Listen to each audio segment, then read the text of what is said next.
નમસ્કાર, પ્રજાપતિ યુવા ન્યૂઝમાં આપનું સ્વાગત છે।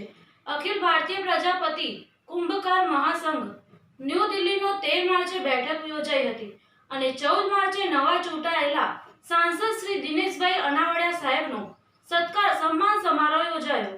અખિલ ભારતીય પ્રજાપતિ કુંભકાર મહાસંઘ ન્યૂ દિલ્હીનો 13 અને 14 માર્ચે ગુજરાતના મહેસાણાના જનપથ હોટલ ખાતે રાષ્ટ્રીય કાર્યકારિણીની બેઠક અને પ્રજાપતિ સમાજના નવા ચૂંટાયેલા રાજ્યસભાના સાંસદ શ્રી દિનેશભાઈ અનાવાડિયા સાહેબનો ભવ્ય સન્માન સમારંભ યોજાયો હતો, જેમાં 13 માર્ચે મહાસંઘની રાષ્ટ્રીય કાર્યકારિણીની બેઠક યોજાઈ હતી અને 14 માર્ચે નવા ચૂંટાયેલા સાંસદ શ્રી દિનેશભાઈ પ્રજાપતિનો સન્માન સમારોહ યોજાયો હતો, જેમાં કાર્યક્રમના અધ્યક્ષ જસુમતીબેન પ્રજાપતિ, મહાસંઘના રાષ્ટ્રીય અધ્યક્ષ RBK પ્રજાપતિ, ગુજરાત મહાસંઘના અધ્યક્ષ મનહરભાઈ પ્રજાપતિ, રાષ્ટ્રીય મુખ્ય મહાસચિવ મનોજ પ્રજાપતિ, રાષ્ટ્રીય યુવા અધ્યક્ષ વિશાલ વર્મા, ગુજરાત યુવા અધ્યક્ષ શ્રેયાંશભાઈ પ્રજાપતિ, રાષ્ટ્રીય મહાસચિવ ઇન્દરલાલ, રાષ્ટ્રીય યુવા મહાસચિવ ડૉક્ટર જીતુભાઈ અને બીજા પધારેલા મહાસંઘ અને સમાજના પ્રતિનિધિઓ દ્વારા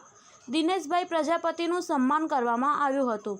ગુજરાતના સ્થાનિક સ્વરાજ્યની નગરપાલિકા, મહાનગરપાલિકા, તાલુકા અને જિલ્લા પંચાયતની ચૂંટણીમાં ચૂંટાયેલા સભ્યોનું દિનેશભાઈ પ્રજાપતિ અને આગેવાનો દ્વારા પુષ્પગુચ્છ અને શાલ ઓઢાડી સન્માન કરવામાં આવ્યું હતું અને ખરા અર્થમાં ઈમાનદારીથી જનતાના કામો અને સમાજની સેવા કરશો એવી ભલામણ કરવામાં આવી હતી।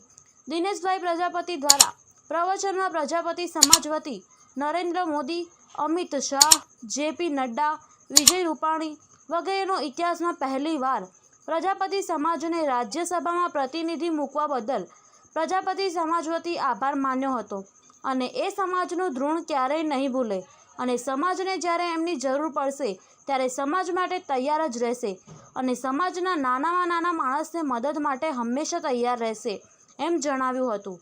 સમાજે જે સન્માન કર્યું એનો ખૂબ ખૂબ આભાર માન્યો હતો। ભારતના વિવિધ રાજ્યોના સમાજના લોકો દ્વારા દિનેશભાઈનું સન્માન કરવામાં આવ્યું હતું। કાર્યક્રમમાં ગુજરાતના વિવિધ સંગઠનના હોદ્દેદારો, સમાજના આગેવાનો અને મહાસંઘના દેશભરના દરેક રાજ્યોમાંથી આવેલા પ્રતિનિધિઓ, સભ્યો અને વિશાળ સંખ્યામાં લોકોએ હાજરી આપી હતી।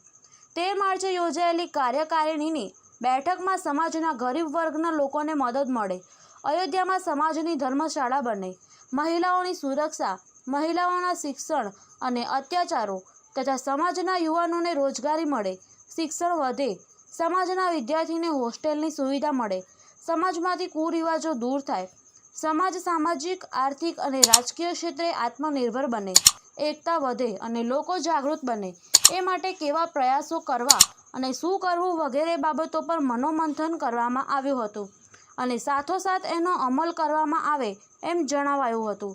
રાષ્ટ્રીય કોષાધ્યક્ષ ભેરુનાથ પ્રજાપતિ દ્વારા મહાસંઘના વર્ષ દરમિયાનના હિસાબો રજૂ કરવામાં આવ્યા હતા।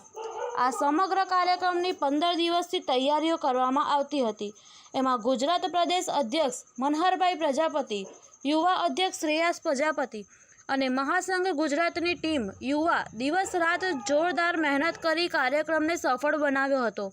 પ્રજાપતિ યુવા ન્યૂઝને માહિતી આપતા અધ્યક્ષ મનહરભાઈએ જણાવ્યું હતું કે કાર્યક્રમ ભવ્ય સફળ થયો તેનો શ્રેય તમામ કાર્યકર્તાઓ, જ્ઞાતિજનો તેમજ કુદરતને ફાળે જાય છે।